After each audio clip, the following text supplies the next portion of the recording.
bonjour. Je suis venue juste vous faire une toute petite vidéo pour faire la suite de la vidéo après.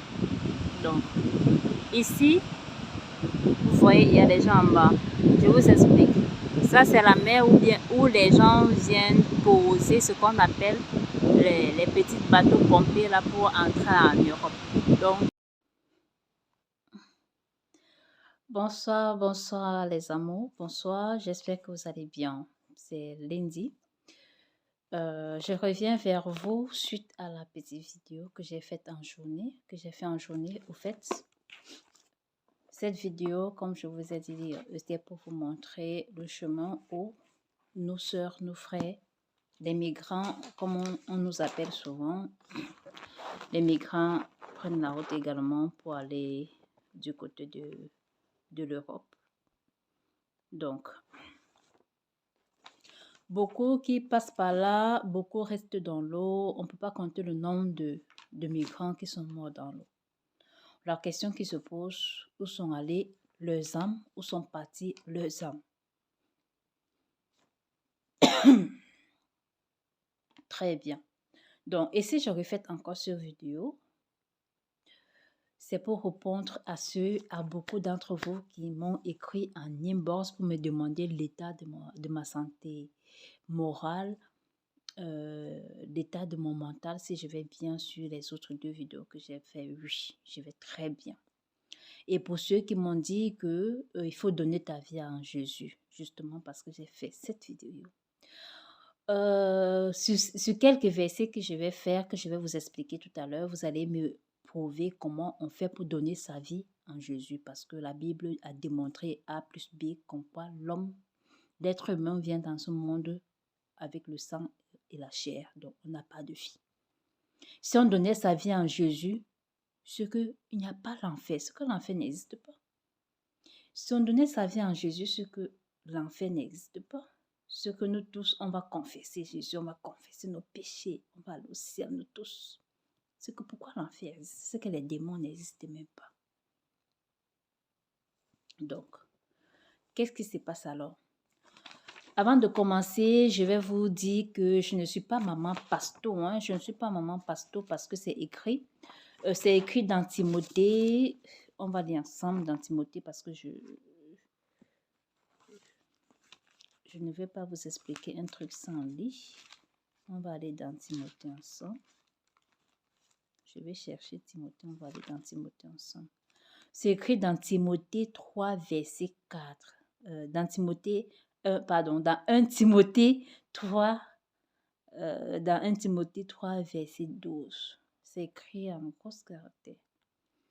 Je ne permets pas à la femme d'enseigner ni de prendre autorité sur l'homme, mais elle doit demeurer dans le silence, car Adam a été formé le premier, Ève ensuite.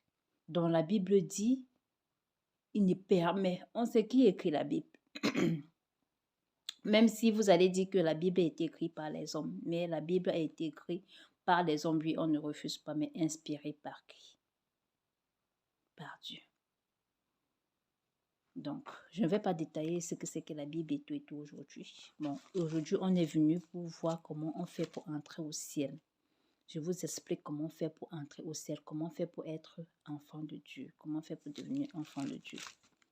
Bon, comme vous m'avez dit qu'on donne sa vie en Jésus et que nous sommes faits à la ressemblance de Dieu et que nous sommes à l'image de Dieu. Nous ne sommes plus à l'image de Dieu. Adam était à l'image de Dieu, mais Adam a désobéi au commandement de Dieu. Il a perdu la vie. On va revenir dans Genèse. On va revenir dans Genèse 1. On va revenir dans Genèse 1, verset 26. Puis Dieu dit, faisons l'homme à notre image, selon notre ressemblance, pour qu'il domine sur les poissons de la mer, sur les oiseaux du ciel, sur le bétail, sur toute la terre et sur tous les reptiles qui rampent sur la terre. Dieu est esprit. Il faut que, la Bible dit que Dieu est esprit, il faut que ceux qui l'adorent en esprit et en vérité. Une personne de sang et de chair ne peut pas adorer Dieu parce que ce n'est pas un esprit. Et nous tous, nous savions que Dieu, nous tous, nous savions qu'un esprit, c'est une personne qui n'a ni chair ni os. On ne voit, les esprits, ce sont les êtres invisibles qu'on ne voit pas. Donc, il faut être un esprit pour voir un esprit.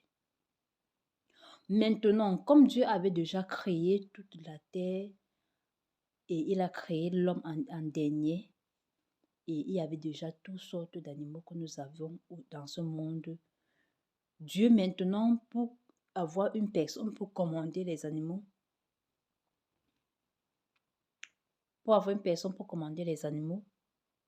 il a donc, la Bible dit au verset, la Bible dit au verset 7, toujours à Genèse 2. L'Éternel Dieu forma l'homme de la poussière de la terre. Il souffla dans les narines un souffle de vie, et l'homme devint un être vivant.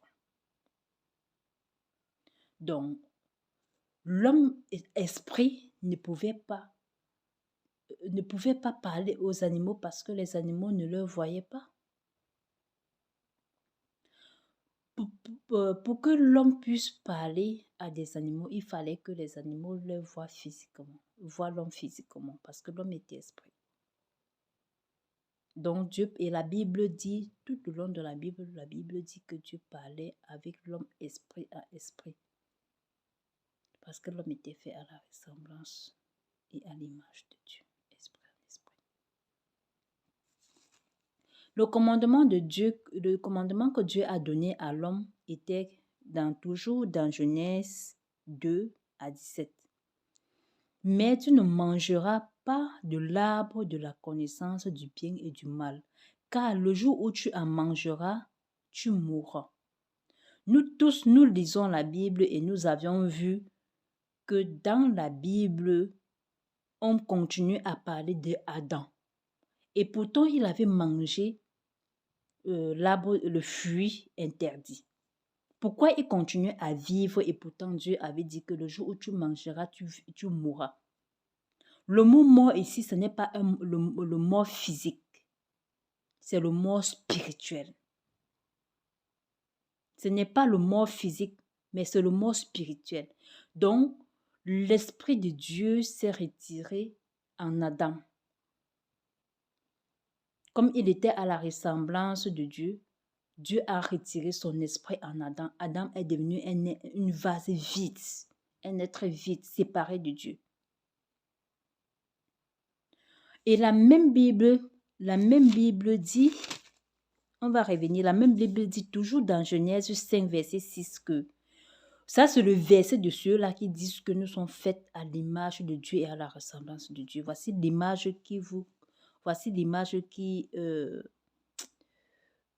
qui met votre langage là où c'est un contradictoire, je ne sais pas en quel français je peux vous dire. Bon, le verset 5 à 3 dit ceci. Adam, âgé de 130 ans, engendra un fils à sa ressemblance selon son image et il lui donna le nom de Seth. Donc, après avoir hérité le péché, Adam, après avoir hérité le péché, il a engendré son premier, bon, nous ne sommes plus, on ne parle pas de Caïn et Abel ici parce que le temps est passé. La Bible parle après eux, parce que leur histoire, c'est une autre histoire. Maintenant, la Bible parle de l'enfant que Adam a eu. Donc, Seth est venu au monde en tant que le sang et la chair.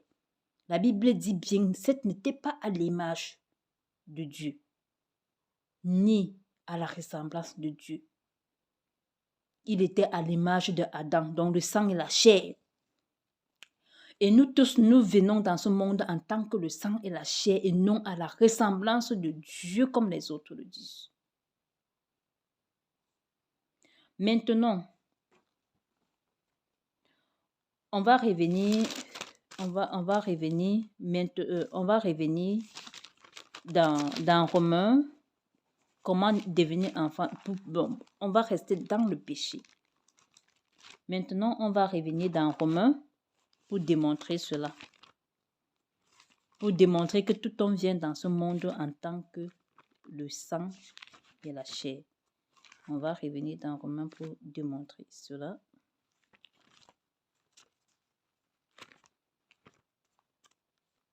Donc, je cherche rapidement. Voilà, j'ai trouvé. Bon, nous avions Romains 5, verset 12 à 14. C'est écrit dans la Bible. C'est pourquoi par un seul homme, le péché, par un seul homme là, c'est qui? Par un seul homme, c'est Adam.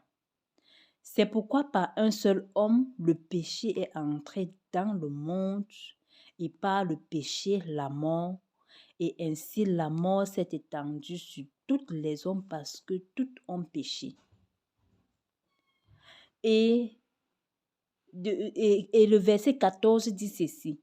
Cependant, la mort a régné depuis Adam jusqu'à Moïse, même sur ceux qui n'avaient pas péché par une transgression semblable à celle d'Adam. Donc, même sur ceux, même nous, dont le péché nous attend, le péché d'Adam nous attend.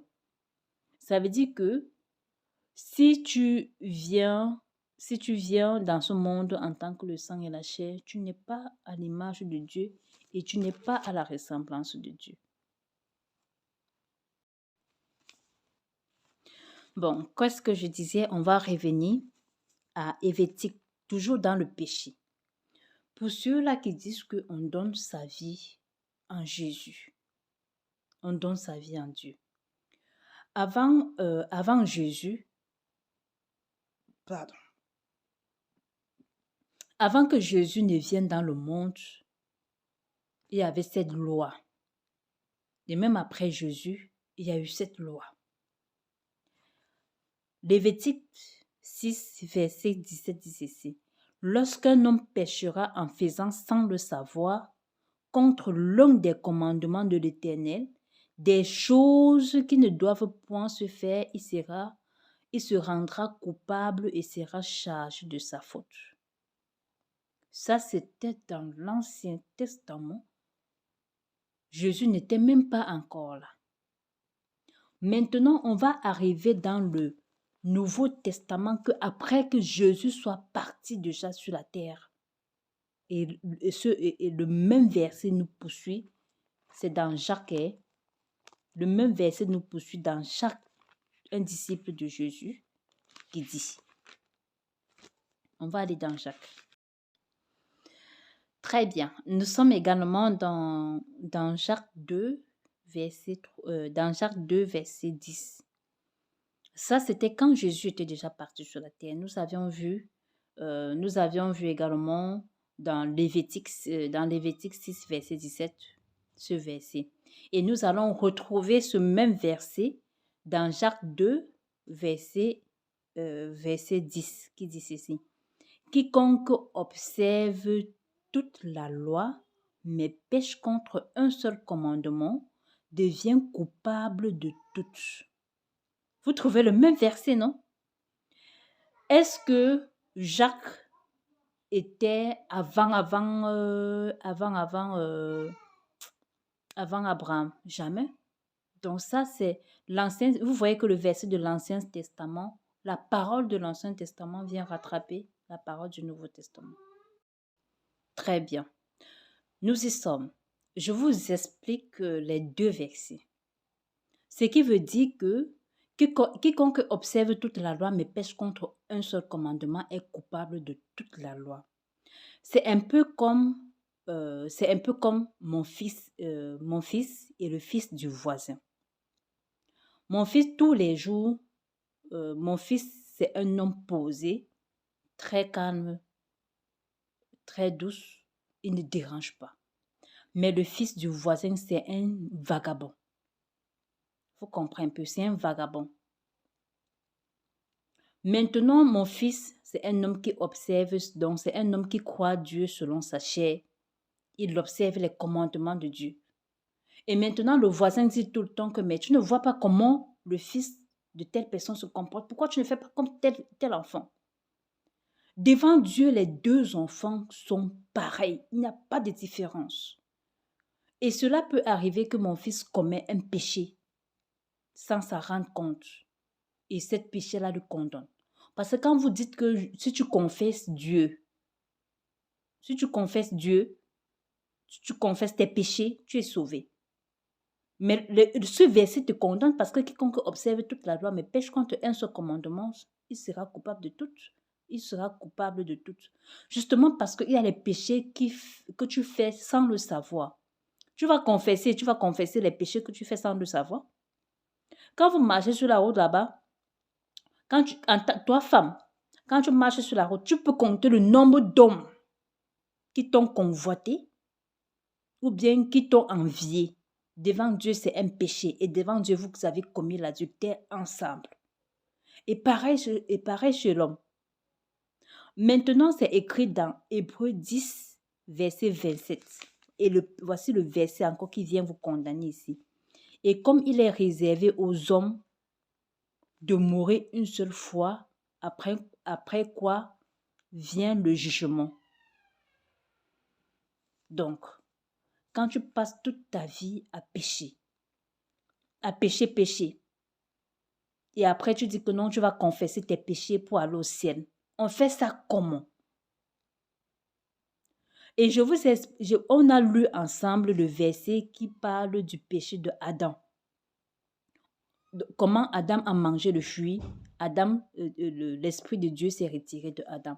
Et on a lu comment Adam a engendré Seth dans le monde. Adam a mis Seth dans le monde. Et Seth est venu à la ressemblance de Adam. Et nous avions encore lu dans Romains comment nous tous nous héritons du péché de Adam. On fait ça comment? On fait comment pour devenir enfant de Dieu? Car Jean vient nous rattraper ici. Jean 12 vient nous rattraper ici. D'accord, très bien. Donc, comme je disais qu'on va continuer, le verset Jean 1, 12 à 13, comme je vous expliquais, vous avez bien vu que cela ne dépend pas ni de l'homme. Et pour être enfant de Dieu, ce n'est pas le sang.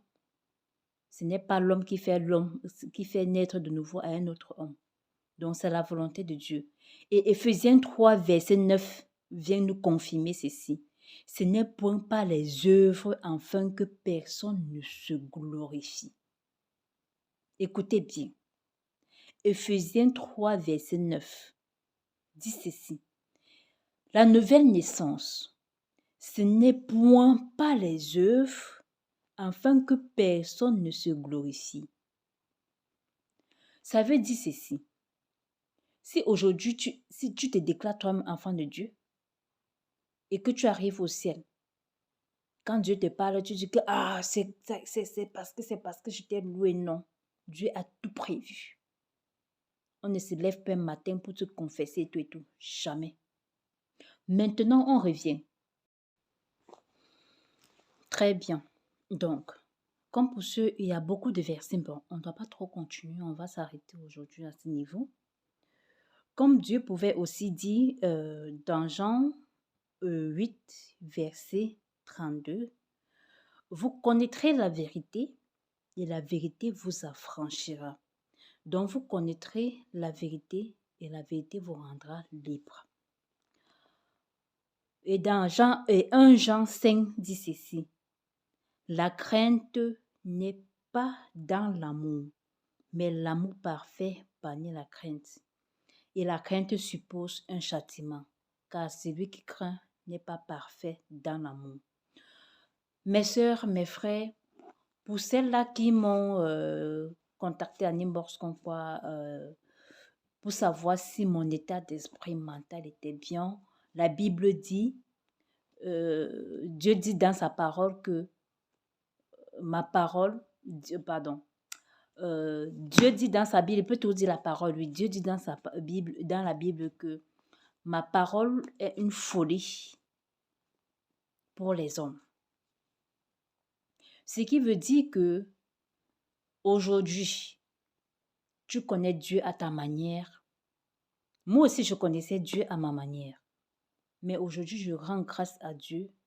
Et cette vérité-là, quand je partage, je suis très heureuse que vous venez en inbox me poser des questions pour savoir si je suis vraiment folle. Ça me rend vraiment heureuse.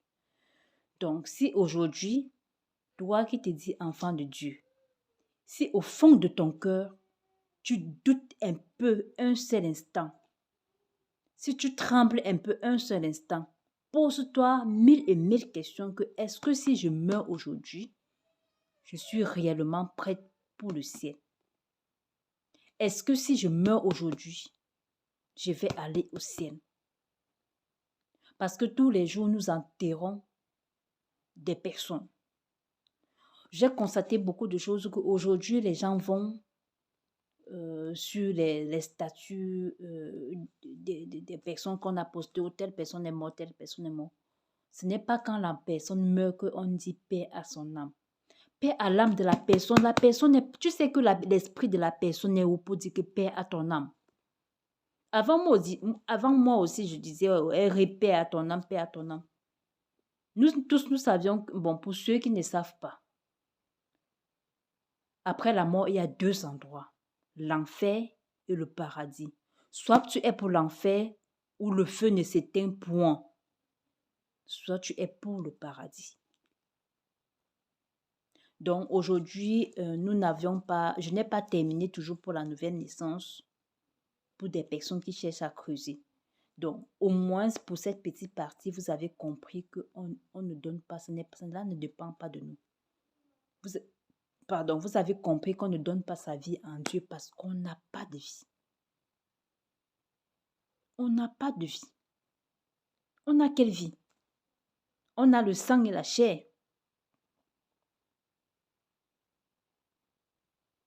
La nouvelle naissance n'est que Jean 17,3. Jésus avait dit aux disciples que quand vous priez, demandez à Dieu, notre Père qui est aux cieux, que ton règne vienne. Donc, que le règne de Dieu vienne entrer en communion avec mon cœur de mort. Parce que tout homme vient dans ce monde en tant que mort et séparé de Dieu. Voilà pourquoi Dieu pouvait dire dans sa parole, ce sont vos péchés, ce sont vos crimes qui mettent une séparation entre vous et moi. Au fur et à mesure, le temps va passer, on va s'expliquer. Je vais beaucoup expliquer dans d'autres vidéos, dans certaines vidéos également. Donc, pour que tu naisses de nouveau, il faut que ton cœur de pierre qui est à gauche, Dieu te fasse rêver. Donc, Dieu fasse en sorte que ça revient. Donc, Dieu prend ton cœur, Dieu t'opère, il prend ton cœur que tu as à gauche, ton cœur de mort que tu as à gauche, là, il met ça à droite. Donc, il faut que ton cœur quitte à la gauche pour la droite. Il faut que tu deviennes une nouvelle créature que tu peux appeler Dieu Papa. Il t'appelle 8 fils, 8 filles. Je vais prendre un seul exemple. Je vais prendre un exemple. Je suis ici dans un pays royaume. Je suis dans le royaume. Je peux dire que, bon, je peux prendre n'importe où vous vous trouvez, que ce soit aux États-Unis, que ce soit au Canada, que ce soit en France, que ce soit au Cameroun, que ce soit au Bénin. Le président, nous tous, je prends juste un exemple, je suis camerounaise. Paul Biya, je connais Paul Biya. Je connais son excellence Paul Biya, je l'appelle ainsi, oui, ce n'est pas mon égal. Son excellence Paul Biya qui est notre président au Cameroun. Je le connais. Tous les Camerounais connaissent Paul Biya, mais Paul Biya ne te connaît pas. C'est un peu ça avec Dieu. Même Dieu dit que la nature ne vous... Même la Bible, c'est écrit dans la Bible que la nature ne vous enseigne pas ça. Paul Biya ne te connaît pas, mais toi tu le connais. C'est la même chose avec Dieu. Tu connais Dieu, mais Dieu ne te connaît pas. C'est pareil comme Paul Biya choisit ces gens pour mettre au gouvernement. C'est la même chose que Dieu choisit ses gens. Donc, Paul Biya ne te connaît pas, mais toi, tu le connais, tu parles de lui tous les jours, matin, soir. Oh, je connais Paul Biya, je connais tel. Mais il ne te connaît pas. Il ne te connaît pas. Vous, ton président Macron, ou c'est Ben, ou c'est Poutine, tout ça là. Vos présidents là, vous leur connaissez. Mais ils ne vous connaissent pas. C'est la même chose avec Dieu. La nature ne vous enseigne pas. Je prends un exemple. Moi, je connais Paul Biya. Son Excellence Paul Biya, je m'excuse. Mais il ne me connaît pas. Si un jour je débarque au Cameroun, là-bas, il dit que bon, je ne vais pas dans mon pays. Je prends mon vol de débarque au Cameroun. Je prends une voiture personnelle, je débarque à la présidence. On me dit, toi, c'est qui? Il dit que non, je veux entrer chez son Excellence Paul Biya. Il te connaît? Non. On va lui montrer même ma photo. Il va dire que portez-la, foutez-la en prison. Parce qu'il ne me connaît pas, mais moi, je le connais. C'est un peu ça avec Dieu. Donc, la nature doit nous enseigner. Vous allez vous poser maintenant la question que comment je vais faire pour naître de nouveau. Donc, vous allez ouvrir vos larges bouches là pour dire que je suis né de nouveau. Posez-vous bien la question. Mettez-vous bien cela ici. Que je suis né de nouveau. Est-ce qu'au fond, tu peux mentir ton homme de l'extérieur, mais tu ne peux pas mentir ton homme de l'intérieur, ton cœur, ton âme. Ton âme te trahira toujours. Parce que tu vas toujours trembler que est-ce que je suis vraiment né de nouveau. Ton âme va te trahir. Parce que tu n'es pas né de nouveau. Bon, pour ce, on va s'arrêter ici. Et la prochaine fois, si vous avez des questions, continuez à venir en inbox me poser la question. Je ferai également des vidéos pour chaque question, pour chaque personne qui viendra en inbox. Et avant de clôturer, je vous ai dit que je ne suis pas maman pasteur. Je partage ma connaissance. Je ne suis pas pasteur, c'est interdit. Merci.